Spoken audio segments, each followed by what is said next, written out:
From my own research and evaluation of the biography of Muhammad, I could not find much love from Allah towards him. Do you agree? The word love in Arabic is hub.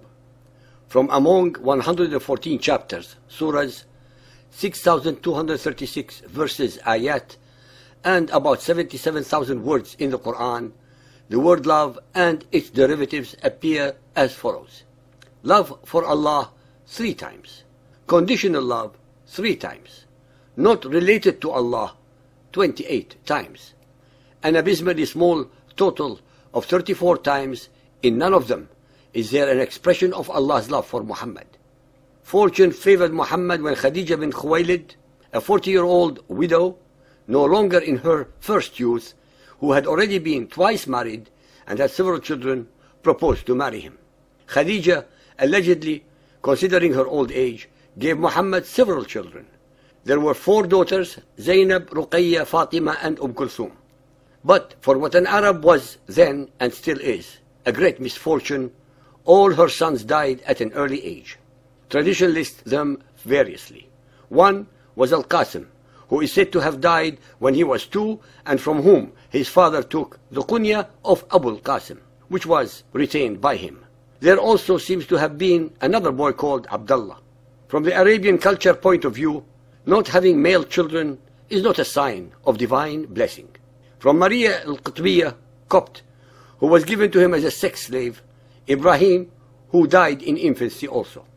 His daughter Fatima married Ali bin Abi Talib and gave birth to 2 boys, Hassan and Hussein. Sahih al-Bukhari Hadith 4.429, Night Journey, narrated by Malik bin Sa'sa. The Prophet said, Al-Buraq, a white animal, smaller than a mule and bigger than a donkey, was brought to me, and I set out with Gabriel. When I reached the nearest heaven, we saw a man sitting with some people on his right and some on his left. When he looked towards his right, he laughed, and when he looked towards his left, he wept. Then he said, Welcome, O pious Prophet and pious son. I asked Gabriel, Who is he? He replied, He is Adam, and the people on his right and left are the souls of his offspring. Those on his right are the people of paradise, and those on his left are the people of hell. And when he looks towards his right, he laughs, and when he looks towards his left, he weeps. Anas said, Abu Dahr added that the Prophet met Adam, Idris, Moses, Jesus, and Abraham. He, Abu Dahr, did not mention on which heaven they were, but he mentioned that the Prophet met Adam on the nearest heaven and Abraham on the 6th heaven. Then we ascended to the 7th heaven, where I met and greeted Abraham, who said, You are welcomed, O son and the Prophet. Then I was shown Al-Bayt al-Ma'mur, i.e. Allah's house. Then 50 prayers were enjoined on me. I descended till I met Moses, who asked me, What have you done? I said, 50 prayers have been enjoined on me. He said, I know the people better than you, because I had the hardest experience to bring Bani Israel to obedience. Your followers cannot put up with such obligation. So return to your Lord and request him to reduce the number of prayers. I returned and requested Allah for reduction, and he made it 40. I returned and met Moses, and has a similar discussion, and then returned again to Allah for reduction, and he made it 30, then 20, then 10, and then I came to Moses, who repeated the same advice. Ultimately, Allah reduced it to 5. When I came to Moses again, he said, What have you done? I said, Allah has made it 5 only. He repeated the same advice, but I said that I surrendered to Allah's final order. Allah's apostle was addressed by Allah. I have decreed my obligation and have reduced the burden on my slaves, and I shall reward a single good deed as if it were 10 good deeds. Sunan of Abu Dawood Hadith 247, narrated by Abdullah ibn Umar. There were 50 prayers obligatory in the beginning. And in the beginning of Islam, washing 7 times because of sexual defilement was obligatory. And washing the urine from the cloth 7 times was obligatory. The Apostle of Allah kept on praying to Allah until the number of prayers was reduced to 5, and washing because of sexual defilement was allowed only once, and washing the urine from the clothes was also permitted only once. Al-Tirmidhi Hadith 5762. narrated by Abdullah bin Abbas. When some of the companions of Allah Messenger were sitting, he came out, and when he came near them, he heard them discussing. One of them said, Allah had taken Abraham as a friend. Another said, he spoke direct to Moses. And another said, Jesus was Allah's word and spirit. And another said, Allah chose Adam. Allah's messenger then came out to them and said, I have heard what you said. And you wonder that Abraham was Allah's friend, as indeed he was.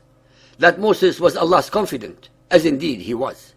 That Jesus was his spirit and word, as indeed he was.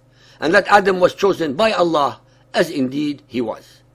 I am the one whom Allah loves, and this is no boast.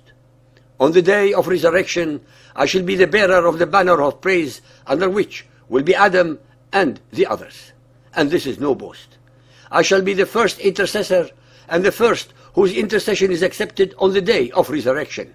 And this is no boast. I shall be the first to rattle the knocker of paradise, and Allah will open for me and bring me into it, accompanied by the poor ones among the believers. And this is no boast. I shall be the most honorable in Allah's estimation among those of earliest and latest times, and this is no boast. Muhammad's humility is as limitless as his mendacity. Not to have male children is definitely not a sign of divine blessing. To have Muhammad's grandchildren and his son-in-law killed in the prime of their life is also not a divine blessing. For Allah to ordain upon Muhammad and his followers 50 prayers a day is without a shadow of a doubt not a divine blessing. 50 prayers a day constitutes praying every 28.8 minutes of the day.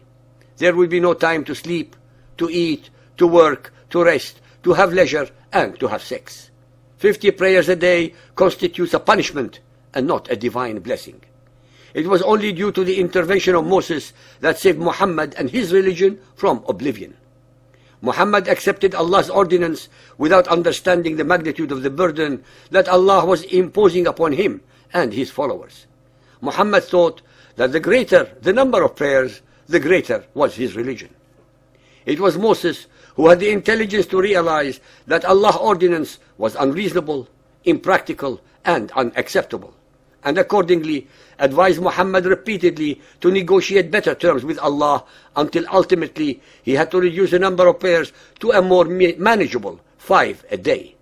Muhammad and Islam owes Moses an incredible debt of gratitude. The Quran portrays an Allah who so loved Muhammad that he was always ready to defend him, protect him, and advise him even unto the most intimate of his personal affairs, with the most appropriate and relevant verses that justified any and all of his actions, deeds, and thoughts. This perception is not at all supported by the most relevant facts that are mentioned in the ahadith, such as Allah did not see fit to talk directly to the allegedly best of all his prophets. All his communications were through the angel Gabriel, an angel who is only mentioned in the Bible and was received second-hand. Allah did not allow Muhammad to have any living male children.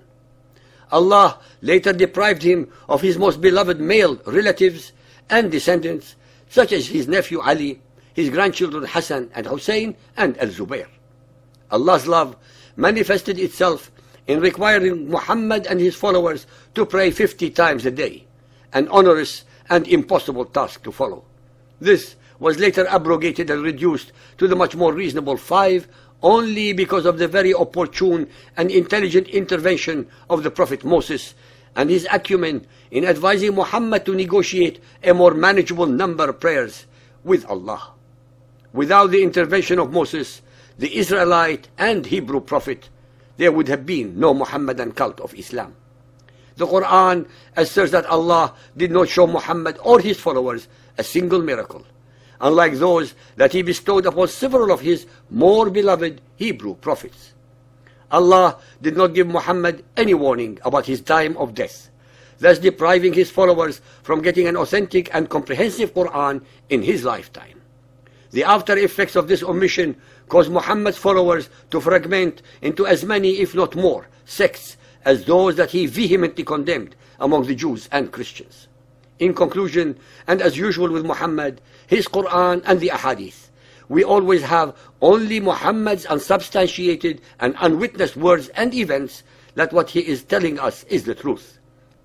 We have also conclusively demonstrated that Allah is actually Muhammad's own alter ego and hence is not God. Based upon all the facts that we reveal, we leave it to our readers and listeners to decide.